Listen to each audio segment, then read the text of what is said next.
Picture it. A small city in Lane County, nestled deep in the Willamette Valley, where the land stretches flat and green between stands of towering dark pine and Douglas fir, where the sky at night is enormous and black and swallows every trace of light whole.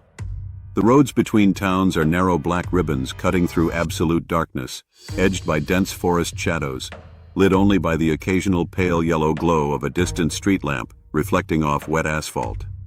In late May, the air smells of pine resin and damp earth, and the particular cold freshness of a Pacific Northwest night, clean and quiet and still in a way that feels, in retrospect, like the stillness before something breaks.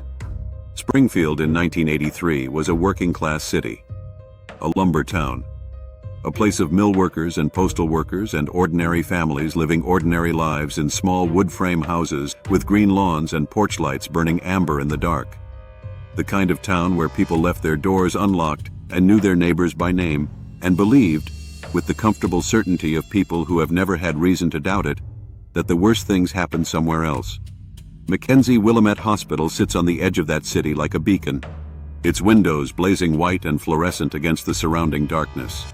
The emergency bay always open, its harsh bright lights cutting a sharp rectangle of illumination into the black Oregon night.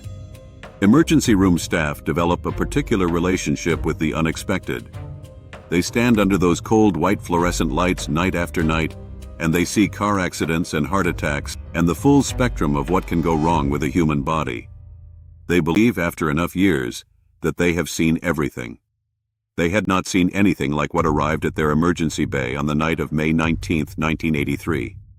A car pulled in at high speed, tires skidding on the wet concrete, headlights sweeping across the white hospital walls. A woman got out, 27 years old, blonde hair disheveled, a small wound on her left forearm already dark with dried blood against the pale skin. She was not screaming. She was not hysterical.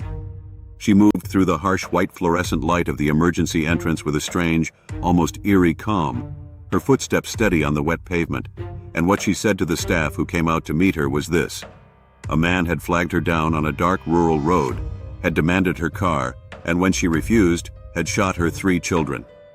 In the back seat of that car, half visible through the blood-smeared windows in the cold white glare of the emergency lights, were Christie, 8 years old, Cheryl, 7 years old, and Danny, 3 years old. Cheryl was already dead. Christie and Danny were barely alive.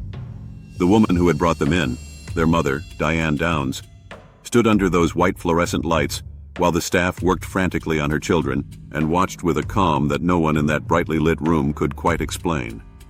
A calm that a detective named Doug Welch, called to the scene that cold Oregon night, would describe years later as the thing that first made him understand, with a certainty he could not yet prove, that something was very wrong.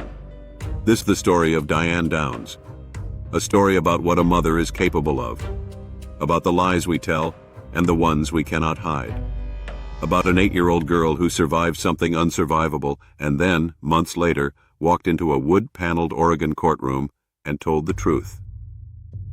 Elizabeth Diane Fredrickson was born on August 7, 1955 in Phoenix, Arizona, into the dry desert heat and flat brown landscape of the American Southwest, in a family that would later be described by prosecutors and psychiatrists as the first place where the seeds of what she would become were planted.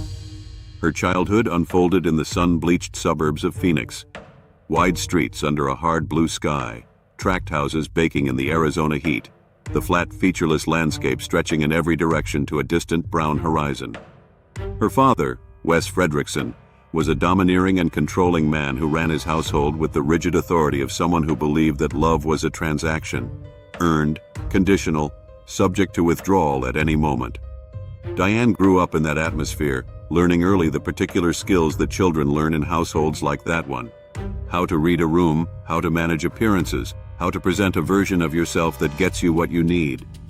Psychiatrists who would later examine her described a woman who had internalized, in the deepest possible way, the transactional model of love her father had modeled. A woman for whom other people, even her own children, were valued primarily in terms of what they could offer her, what role they could play in the story she was telling about herself. A woman diagnosed, after extensive evaluation, with narcissistic, histrionic, and antisocial personality disorders.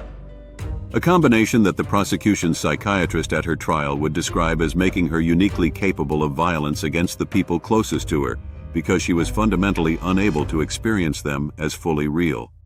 She married young.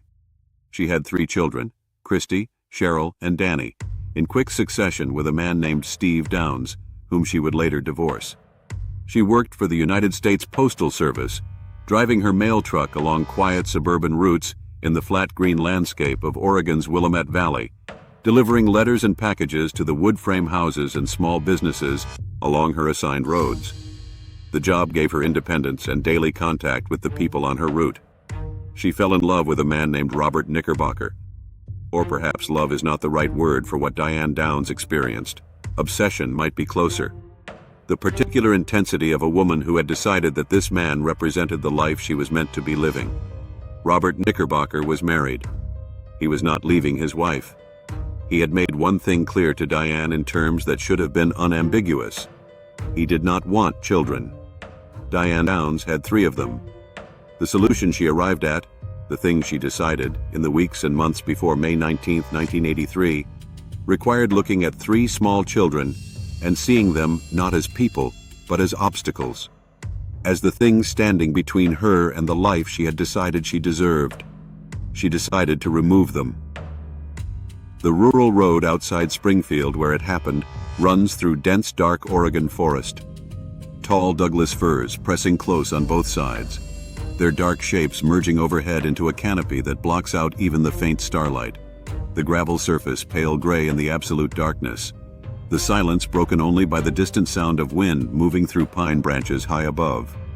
It is the kind of road that exists in the spaces between places. Unpopulated, isolated. The kind of road that a woman driving alone at night would have no plausible reason to be on with 3 children in the back seat, unless she had chosen it deliberately, for the specific quality of its darkness and its silence and its distance from anyone who might hear or see or intervene. Diane Downs later told investigators that she had been out for a scenic drive with her children and had decided to take this road. At night, in the dark, on an unpaved gravel road through dense forest, with 3 children, 2 of whom were asleep in the back seat. Investigators noted, with the dry precision of people who have heard many implausible stories, that it is difficult to appreciate scenery on a forest road at night in absolute darkness. What the evidence showed was this. Diane Downs pulled the car over on that dark gravel road, the headlights cutting twin yellow beams through the blackness and illuminating nothing but the pale gravel ahead and the dark wall of trees on either side. She got out. She opened the trunk. She retrieved a .22 caliber Ruger semi-automatic pistol.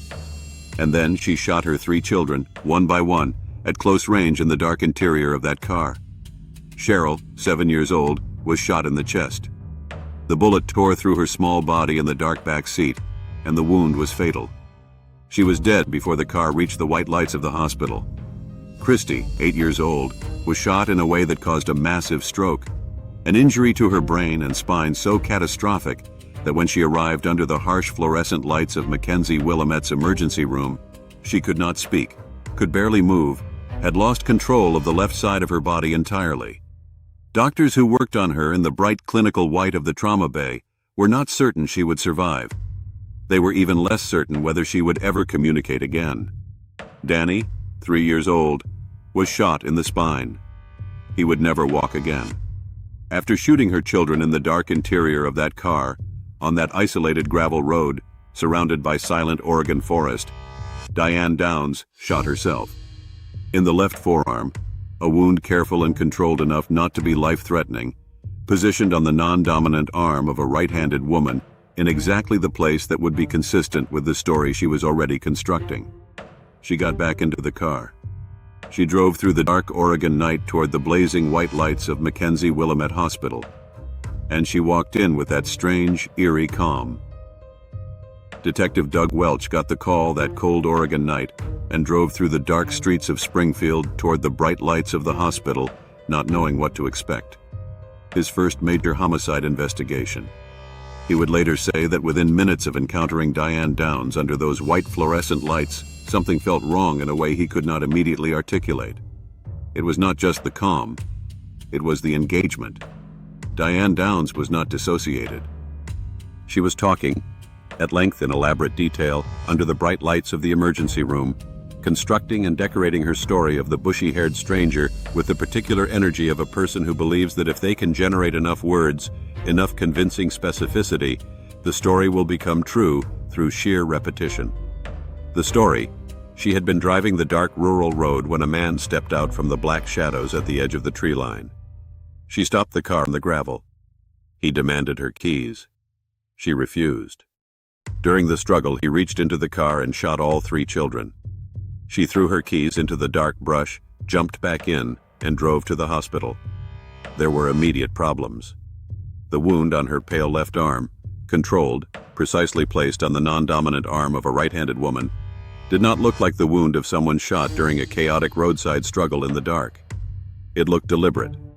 The pattern of blood in the dark interior of the car was not consistent with a shooter standing outside the vehicle. The blood spatter analysis would later show that the shots came from inside or from the driver's side door, not from the shadowy tree line Diane described. She had called from the bright white hospital, not her family, but Robert Knickerbocker, the married man who had told her he did not want children. Police released information about the bushy-haired stranger. They had to.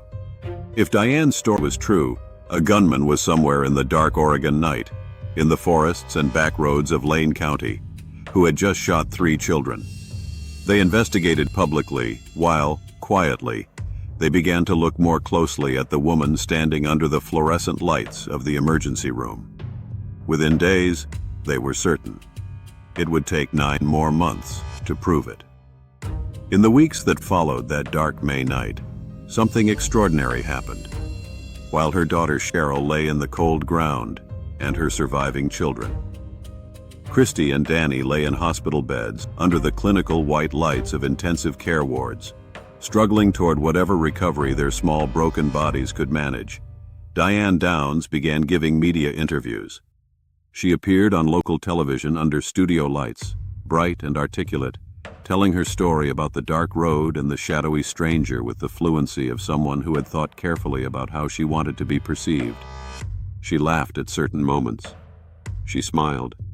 She talked about herself, her own wound, her own trauma, her own survival, with a centrality that kept pulling the narrative away from the children fighting for their lives in hospital beds and back to Diane. A reporter named Ann Yeager watched those televised interviews in her newsroom in Eugene and came away with a sense of something deeply wrong. Diane Downs, she would say later, was performing grief. She knew what grief was supposed to look like, and she was producing an approximation, but the approximation was slightly off, like a translation of an emotion rather than the emotion itself. And then there was Christie. Christie Downs lay in her hospital bed under the soft beige light of the recovery ward, the left side of her body unresponsive, unable to form words, a child who had been shot by her own mother and who now faced the extraordinary task of learning to communicate again at 8 years old. Detectives, patient and careful, found ways to reach her, questions she could answer by opening or closing her eyes. And the answers she gave told a story that did not include a shadowy stranger on a dark gravel road. No bushy-haired man, no carjacker emerging from the dark tree line. Just her mother, on that dark road, in the dark car, in the dark Oregon night. Diane Downs was arrested on February 28, 1984, 9 months after the shooting, and charged with murder, attempted murder, and criminal assault.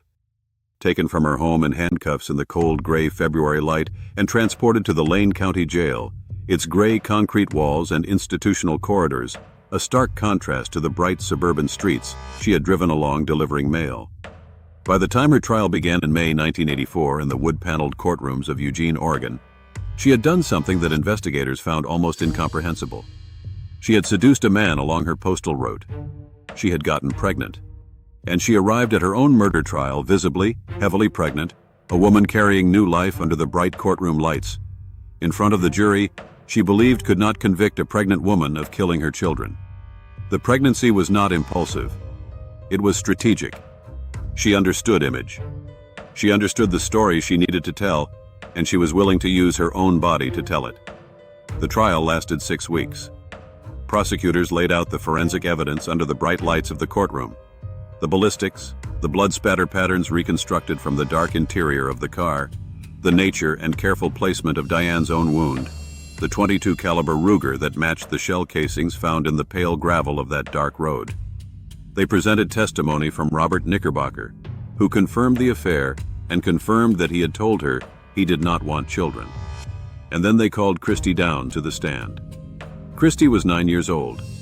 She had spent months in physical and speech therapy, fighting her way back, rebuilding the neural pathways the bullet had disrupted, relearning how to form words in the pale light of rehabilitation rooms. She could speak again, haltingly, imperfectly, with the particular effort of a child who has had to reclaim something most children take entirely for granted. The wood-paneled courtroom was absolutely silent when she took the stand under the bright overhead lights. District Attorney Fred Hughey asked Christie if she remembered who had shot her. She said she did. She said it was her mother. She described watching her mother open the trunk of the car on that dark road and retrieve the gun in the darkness. She described what happened next with the blunt, unornamented clarity of a child telling the truth about something terrible, without the adult capacity to soften it or dress it in anything other than what it was. Diane Downs, sitting at the defense table under the bright courtroom lights, showed no visible reaction. The jury deliberated. On June 17, 1984, they returned their verdict under the fluorescent lights of that Eugene courtroom, guilty on all counts. First-degree murder for the death of Cheryl. Attempted first-degree murder for Christie and Danny. Criminal assault. The judge sentenced her to life plus 50 years, with 25 years before parole eligibility, and made clear on the record that he did not intend for her ever to be free. Between verdict and sentencing, Diane Downs gave birth in the prison medical facility, the baby she had conceived strategically, the pregnancy that had failed to save her. The child was placed immediately for adoption, renamed Becky Babcock, and grew up in another family, another life, shaped by the catastrophe of having been born to Diane Downs. 3 years into her sentence, Diane Downs escaped. On July 11, 1987, under the night sky of Salem, Oregon, she scaled a 12 to 15-foot chain-link fence topped with razor wire at the Oregon Women's Correctional Center, using clothing wrapped around her body to shield herself from the sharp metal edges. The dark grounds of the facility, the razor wire glinting faintly in the low light, the surrounding darkness of a Salem summer night. And then she was over and running. A man named Wayne Seifer was waiting in the darkness outside. He hid her at his nearby home, while law enforcement launched an intensive search across the dark roads and forests of Oregon. She was free for 10 days. The manhunt spread across Oregon, roadblocks on the gray highways, her photograph on television screens in living rooms across the state, law enforcement searching the forests and back roads and small towns of the Pacific Northwest. Diane Downs, one of the most recognizable faces in Oregon after the media saturation of her trial, was attempting to disappear in a state where everyone knew what she looked like. She lasted 10 days before she was recaptured near Bend, Oregon, pulled out of her hiding place in the high desert landscape of central Oregon, the flat brown terrain and big sky a sharp contrast to the green forests of the Willamette Valley, where everything had begun. She was returned to custody. Additional time was added to her sentence. She has never accepted what she did. That is the most defining characteristic of Diane Downs. Not the violence, not the narcissism, not even the strange calm under the white emergency room lights. It is the absolute, unshakable refusal to acknowledge the truth. 40 years on, she continues to maintain her innocence. She continues to speak of the bushy-haired stranger with the same conviction she brought to that bright emergency bay on the dark Oregon night of May 19, 1983. The Oregon Parole Board has heard her story 4 times. They have denied her release 4 times. Most recently in December 2025, when Diane Downs, now 70 years old, appeared via video link from the California Institution for Women and said, "One more time, I did not shoot my children." The board denied parole. The next consideration will come in 10 years, when she will be 80 years old. They cited her continued lack of remorse, her continued insistence on a version of events that the forensic evidence, the blood spatter analysis, the ballistics, and the voice of her own surviving daughter have definitively and permanently disproved. Christie Downs survived. She built a life, a fact that carries its own particular weight when you consider everything it cost her. She was 8 years old when her mother shot her on that dark Oregon road. She relearned how to speak in pale rehabilitation rooms. She testified in a bright courtroom against the woman who had tried to kill her. She grew up carrying the specific burden of being Diane Downs' daughter, her childhood attached permanently to one of the most disturbing cases in Oregon criminal history. Danny Downs survived. He grew up unable to walk, his spine destroyed by the bullet his mother fired at him when he was 3 years old, in the dark back seat of that car, on that dark gravel road in the dark Oregon forest. He was 3 years old. He will never know what it feels like to move through the world in the body he was born with. Cheryl Downs did not survive. She was 7 years old. She died in the dark back seat of her mother's car on a quiet gravel road outside Springfield, Oregon, on the night of May 19, 1983. She is 7 years old forever. The bushy-haired stranger has never been found. He never will be. He does not exist. What exists is the record, the forensic evidence, the dark road, the blood, the bright courtroom, the verdict, and the voice of a 9-year-old girl who stood under the overhead lights and said the truest thing she had ever said in her short and already devastated life. It was my mother, and that was enough. What do you think? Is Diane Downs exactly where she belongs? Or does something about this story still haunt you 40 years later? Leave your verdict in the comments below. Subscribe to Family Crimes for a new case every week, because the darkest secrets hide at home.